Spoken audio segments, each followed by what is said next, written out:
importance and possible relevance of biblical predictions for our own age at the end of the 6th millennium, approximately AD 2000, or somewhere between 1789, the French Revolution, and approximately 2200 AD, we would like to look at the relevance of Daniel chapters 8 through 12. Now in Daniel chapter 8, the same prophetic date of approximately AD 2000 again seems to become apparent.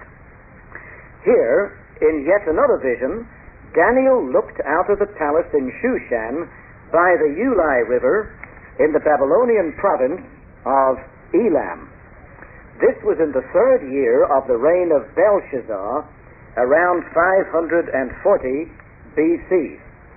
Looking out over the countryside, Daniel saw a big goat suddenly hurtle across the face of the earth from the west and destroy a ram in the east that was pushing westward and northward and southward. The two-horned ram in the east was identified with the twin Medo-Persian Empire. For the Median Empire had become absorbed into the Persian Empire as the twin Medo-Persian Empire in about 549 BC. And that Medo-Persian ram was still expanding westward and northward and southward, for it would soon absorb the remnants of the previous Babylonian Empire as from 538 BC onward. Now the conquering goat from the west was identified with the as-then still future Grecian Empire, which of course lasted from 336 through 64 BC. By implication, however, the goat, or rather one of its horns, also represented the still more western and still more future Roman Empire too. For the Roman Empire would begin to expand even from the time of the Samnite and Latin Wars onward, beginning in 338 BC. Almost simultaneously, in fact, with the rise of the Grecian Empire. Just before 301 BC, the Grecian Empire broke up into 4 parts: the northern and the western, and the eastern Seleucidic, and the southern Ptolemaic parts. And from the west, the Roman Empire would later absorb the Macedonian Greek Empire into itself, almost simultaneously with the successful Israelitic revolt of the Maccabees against Antiochus Epiphanes and his Greek Seleucids. The Maccabeans appealed for Roman aid against the Greeks in 167 BC, compared Daniel 11 verses 30 and 31, thus John Calvin and many others. And the rest of the Greek Empire would finally be amalgamated into the Roman Empire just after 64 BC. Daniel then prophesied that the Grecian goat with the one and only notable horn would destroy the two-horned Medo-Persian ram at the Battle of Issus in 333 BC. Thereafter, continued Daniel, the Grecian goat would wax very great, for Macedonian Greece would then expand with lightning rapidity westward into what is now Yugoslavia, northward into what is now the Ukraine, eastward into what is now Persia and India and Soviet Central Asia, and southward deep into Egypt. Indeed, this Grecian expansion would continue until the notable horn, or the kingdom of Alexander the Great, would break off of the head of the goat at Alexander's sudden death in 323 BC. This broken off notable horn would soon be replaced, however, by 4 other notable, though lesser Hellenistic horns, which would then grow out of the head of the Grecian goat. This occurred when the Grecian Empire was divided up among Alexander's generals into the eastern kingdom of Seleucus, the southern kingdom of Ptolemy, the northern kingdom of Antigone's Cyclops, and the western kingdom of Lysimachus and Cassander, prior to the Battle of Ipsus in 301 BC, towards the four winds of heaven, we are told. At a later stage, apparently not out of one of the four Hellenistic horns, but rather out of the west wind, as one of the four winds of heaven, there came forth a little horn which waxed exceeding great, and which ultimately uprooted and replaced all four of the Hellenistic horns. Now this exceeding great horn of Daniel chapter 8, which later came forth out of the west wind, and which replaced three less notable Grecian horns, is extremely reminiscent of Daniel chapter 7's already described arrogant and stout Roman horn.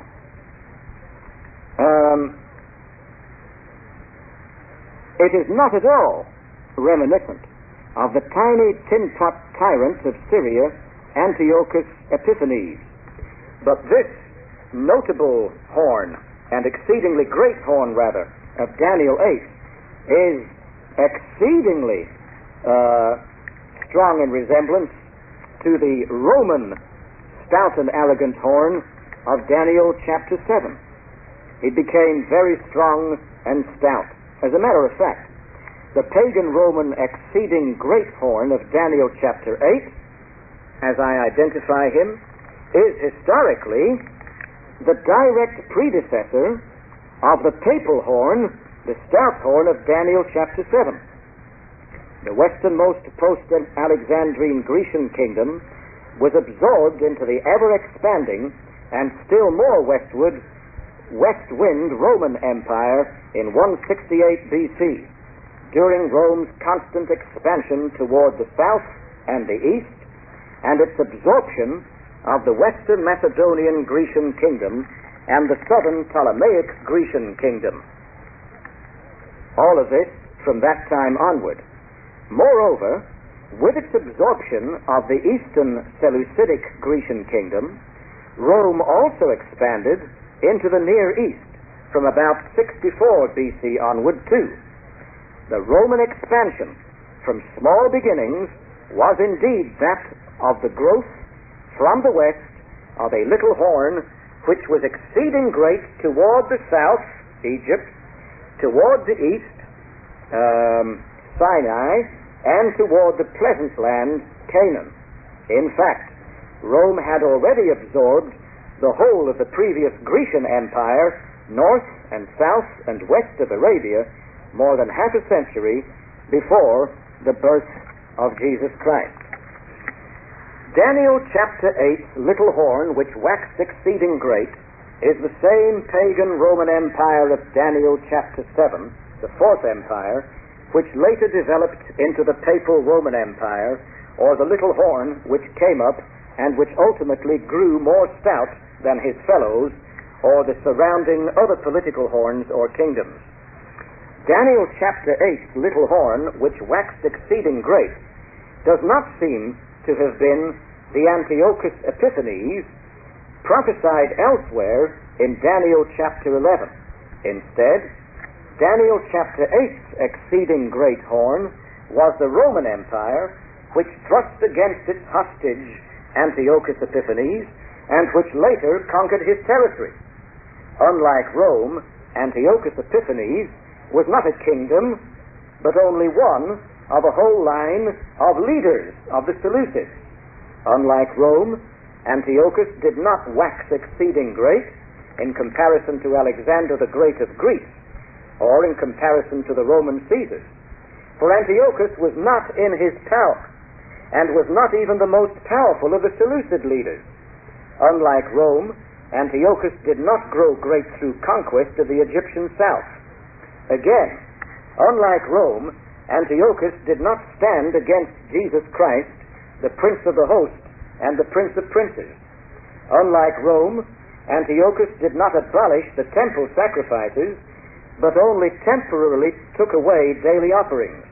Unlike Rome, Antiochus only desecrated or desolated the place of the sanctuary, but did not cast it down. Unlike Rome, Antiochus did not really prosper. Unlike Rome, Antiochus suppressed the Jewish sacrifices for exactly 3 literal years, and not for 2,300 morning evenings, however interpreted, or 2,300 years. Unlike Rome, Antiochus did not reign in the latter time of the Hellenistic kingdoms after Alexander, but only in the middle of that time. And unlike that of the Roman emperors, Antiochus Epiphanes' rule was hardly mighty, nor of fierce countenance, as is required of the fulfillment of the exceeding great horn in the language of Daniel chapter 8.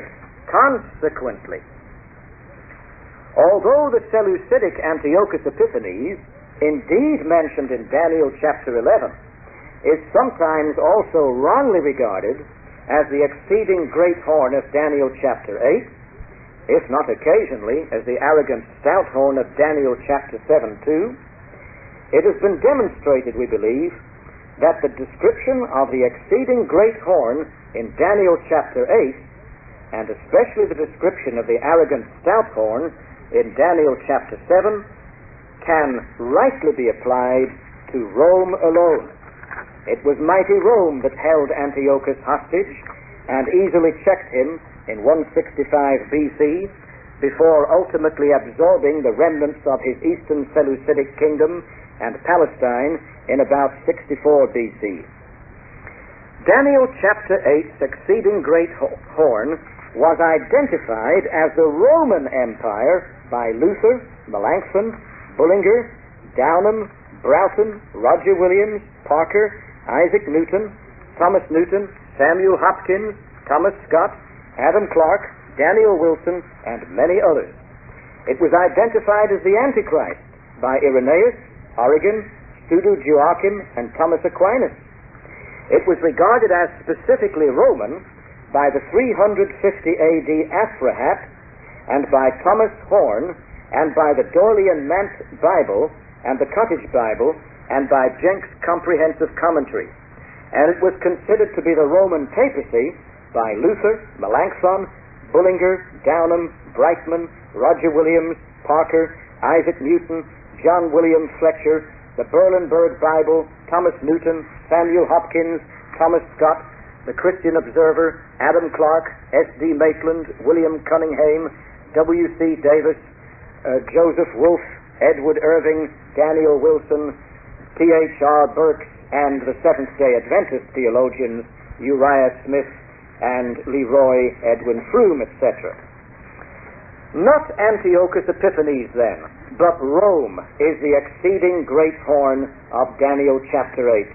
Indeed, the heathen Roman horn even started its prior expansion from the time of the Samnite and Latin wars, as from 338 BC onward, almost exactly contemporaneously with the rise of Alexander's own Grecian Empire during the very same decade.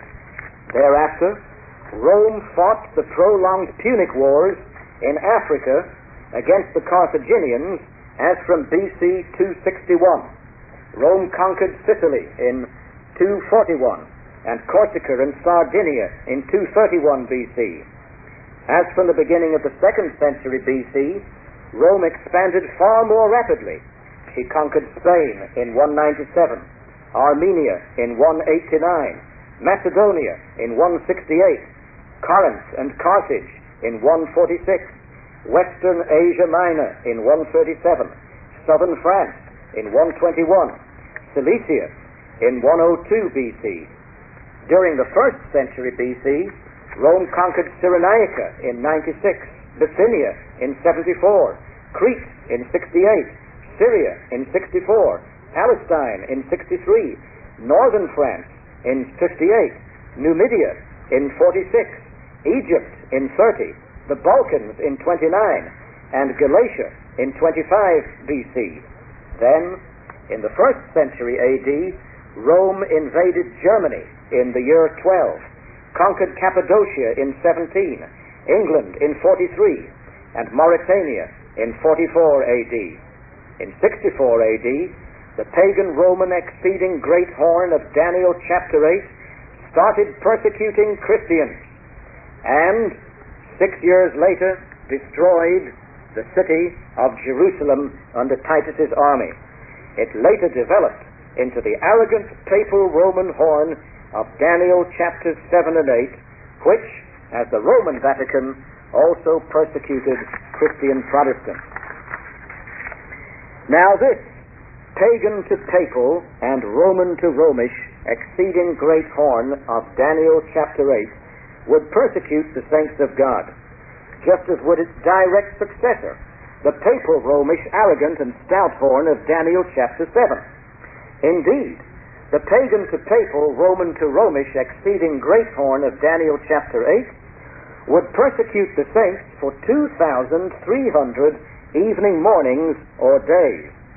This means, on the day-year principle of predictive interpretation, that the true people of God would be persecuted for fully 2,300 years. For such is the clear insight of famous expositors such as the 950 AD Nahawendi, Martin Luther, Cotton Mather, the Newtons, Samuel Hopkins, Adam Clarke, Albert Barnes, and many others. At the end of this period of 2,300 years, the sanctuary would be cleansed or made right. This means that the sacrosanct Church of Jesus Christ would be cleansed by the fall of the papacy as a continuation of the Roman to Romish, pagan to papal, exceeding great horn. That in its turn would soon be followed by the arrival of a time of great blessing for the sanctuary of the Church of Jehovah Jesus. For such a time of future blessing has been competently and confidently expected by recognized expositors of Daniel chapter 8, such as Pierre Jean d'Olivi, Ubertino of Casale, Cotton Mather, William Burnett, Thomas Newton, Richard Clarke, John Gill, James Winthrop, Joseph Priestley, John Bacon, the Connecticut Evangelical Magazine, Thomas Horn, George Stanley Faber, Charles Rollin, Thomas Scott, the Cottage Bible, and many others. It was already pointed out that the persecution of the saints by the papal, Romish, arrogant, and stout horn of Daniel chapter 7 would last for fully 1260 years and would only gradually subside.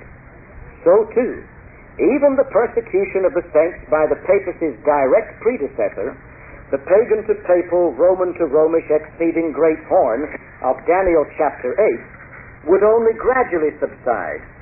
At first, the persecuting power would be only a little horn, for only gradually would it grow into an exceeding great horn, which would ultimately even reach up to heaven and attempt to cast the very stars onto the ground and stamp on them, to cast down and desolate and tread down the sanctuary, to persecute the holy people, to destroy wonderfully, and by peace to destroy many.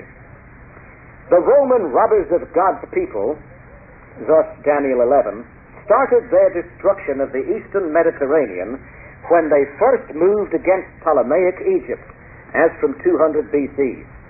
Then the Romans checked their Seleucidic hostage, Antiochus Epiphanes, by sending their ships of Chittim to Palestine in 168 BC. After this, the pagan Roman emperors, or their imperial governors, subjected Palestine from BC 64 onward.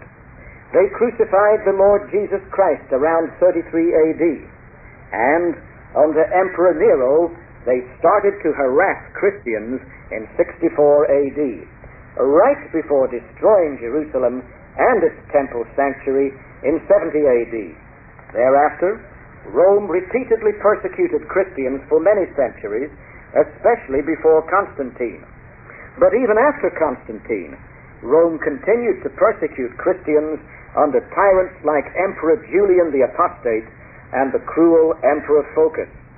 Thereafter, this anti-Christian Roman persecution of God's true church was continued by the blasphemies of the Romish popes from early medieval times onward.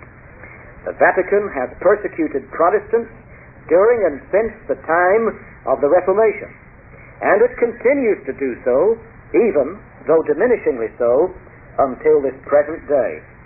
For the spirit of anti-Christian persecution lives on today, not only in the communist Khrushchev's Christmas Day 1960 statement concerning his intention to chase God from the heavens. The same wicked spirit is also found even in the ongoing persecution of Protestants by the Romish papacy and her agents in many Romanistic countries, and especially in South America even today. Accordingly, as in respect of the arrogant and stout horn of Daniel chapter 7, there are probably also various prophetic termini a quo and termini ad quem, even in respect of the 2,300 years persecuting reign of this exceeding great horn of Daniel chapter 8. Rejecting the extremely strange Seventh-day Adventist terminus a quo of 457 BC, it can be seen that the Romish exceeding great horn could have started to reign in terms of this prophecy as from his imperial birth during the Roman, Samnite, and Latin wars commencing in 338 BC, so that his 2,300 years reign in Daniel 8 would then last through 1992 AD, or the year in which the Second Vatican Council liberalized traditionalistic Romanism and promoted ecumenism with the Eastern Orthodox and with liberal Protestant groups in an attempt to bring them back under the Romish papal umbrella. Or the Romish horn may have started to reign in terms of this prophecy from the death of Alexander the Great in 323 BC for 2,300 years till 1997 AD. Or the Romish horn may have started to reign in terms of this prophecy from the year 301 to 300 BC, when the four Hellenistic generals settled down to rule their various provinces for 2,300 years through 2000 AD.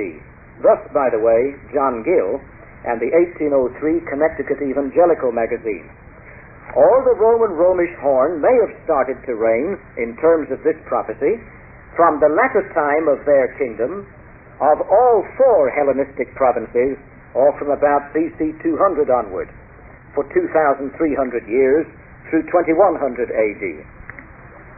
Again, the Romish exceeding great horn of Daniel 8 may have started to reign in terms of this prophecy after the Roman destruction of the Hellenistic province of Macedon, and after the Israelites' appeal for Roman aid against the sanctuary desecrating Greek Seleucid Antiochus Epiphanes in 168 BC, for 2,300 years through 2132 AD, thus the AD 1290 Pierre d'Olivi and the AD 1305 Ubertino of Casale.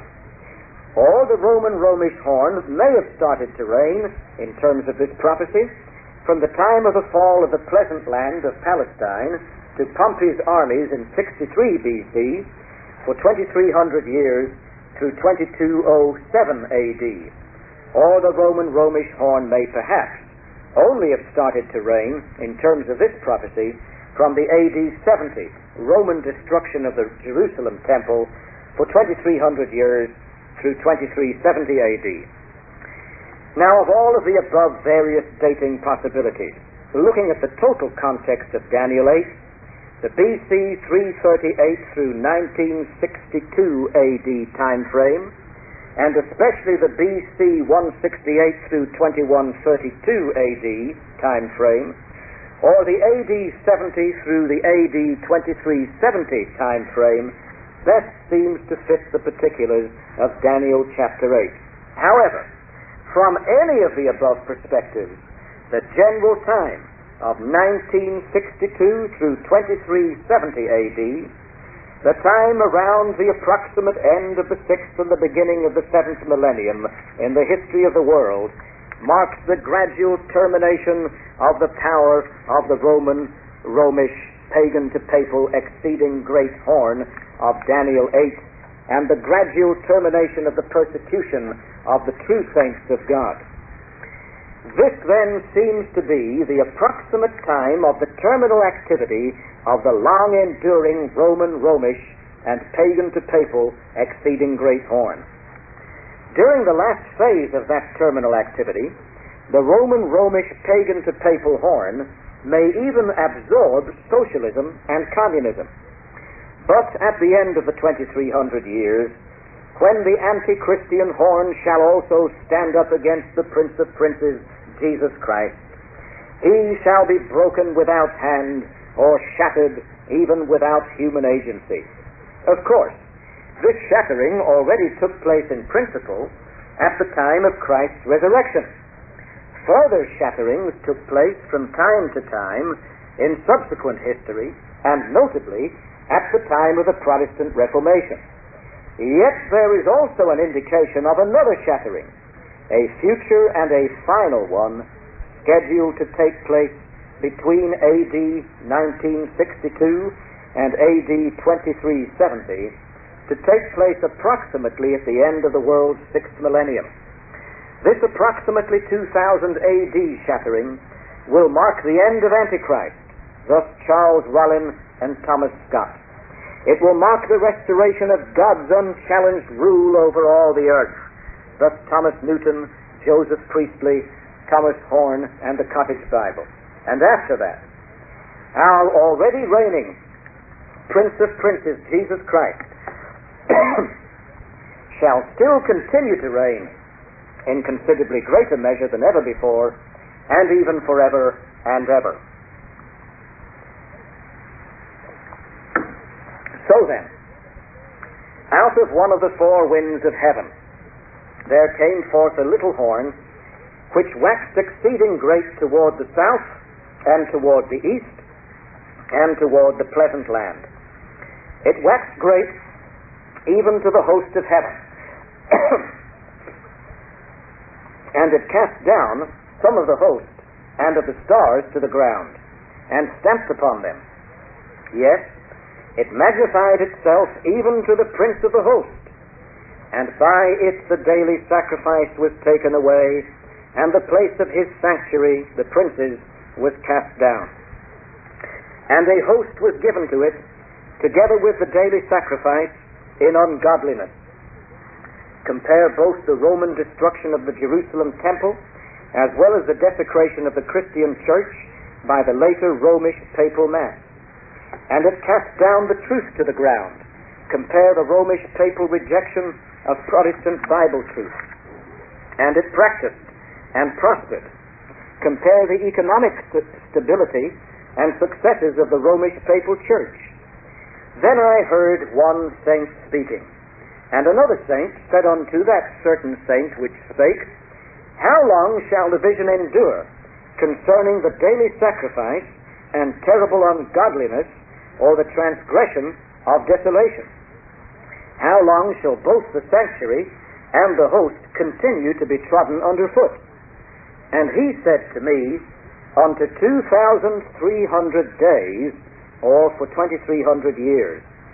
Then shall the sanctuary be cleansed, or set right. Compare the ongoing Protestant Reformation and its future success throughout the Church Universal. Now the above prophecy, Daniel was told, would start to unfold probably only after Alexander the Great's Grecian Empire had been succeeded by the Hellenistic four kingdoms out of the Grecian nation, but not in Alexander's power. Only in the latter time of their kingdom, when the transgressors are come to the full, a Roman king of full countenance and understanding dark sentences shall stand up. Compare the cruelties and superstitious claims of the Romish popes. And his power shall be mighty, and he shall destroy wonderfully, and shall prosper and practice, and shall destroy the mighty and holy people. Compare the Romish papal persecution of true Protestant Christians. And through his policy also He shall cause craft to prosper in his hand. Compare the Romish Jesuitical ethics. And he shall magnify himself in his heart, and by peace shall destroy many. Compare the Romish Papal Pax Vobiscum. He shall also stand up against the Prince of Princes. Compare the blasphemous pretensions of the Romish papacy. But he, the horn, shall be broken without hand. And the vision of the evening and the morning, which was told, is true. The angel Gabriel told Daniel. Therefore, shut thou up the vision, for it shall be for many days, namely, for fully 2,300 years.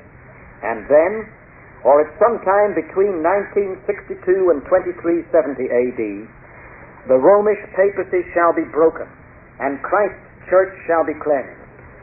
For the saints of the Most High shall gain the victory over the Romish papal horn, and they shall take away his dominion, to consume and to destroy it unto the end. And the dominion and the greatness of the kingdom under the whole heaven shall be given to the people of the Most High, whose kingdom is an everlasting kingdom, and all dominions shall serve and obey him. The next prophecy, contained in Daniel chapter 9, was revealed in the first year of Darius in 538 BC. Whatever its exact terminus a quo, it clearly establishes the day-year principle of predictive interpretation, as we saw in the first lecture of this series, by accurately foretelling the very time of the then future baptism and death of Jesus the Messiah. But it also predicts the desecration and destruction of Jerusalem in AD 70 by the Romans, and possibly also the even later destruction of the Roman Empire itself in all of its various later forms. Daniel chapter 10, revealed in the third year of Cyrus in 534 BC, reviews the struggle between Persia and Greece in some detail. Then Daniel chapter 11, apparently revealed at the same time, predicts the history of God's true people from the time of Alexander the Great of Greece. It foretells the outcome of Israel's struggles, similarly to Daniel chapter 8. For in even greater detail, it describes the actions of some of the kings of some of the four post-Alexandrian Hellenistic kingdoms, as well as the arrival, in the days of the Seleucidic Antiochus Epiphanes, of the Roman ships of Chittim, thus the Alexandrine Septuagint Daniel, the Vulgate, Jerome, Calvin, and many others. Thereafter, the chapter also deals with the subsequent Roman invasion and occupation of the glorious land of Palestine as from the 1st century onward. And finally, Daniel 11 predicts that ultimately the Roman power too shall come to his end, and none shall help him. Much of what Daniel chapter 11 writes about ancient imperial Rome, as previously in the case of Daniel chapter 8, also lives on in papal Rome too. For the Romish papacy too is self-willed and given to magnify itself above every god. The Romish papacy too, enslaved to the sin of compulsory celibacy, had little regard for the desire of women. And the Romish papacy too is given over to Vaticanistic idolatry with gold and silver and with precious stones and pleasant things. In Daniel chapter 12, this was apparently also revealed at the same time as was Daniel chapter 11, namely in the third year of Cyrus in 534 BC.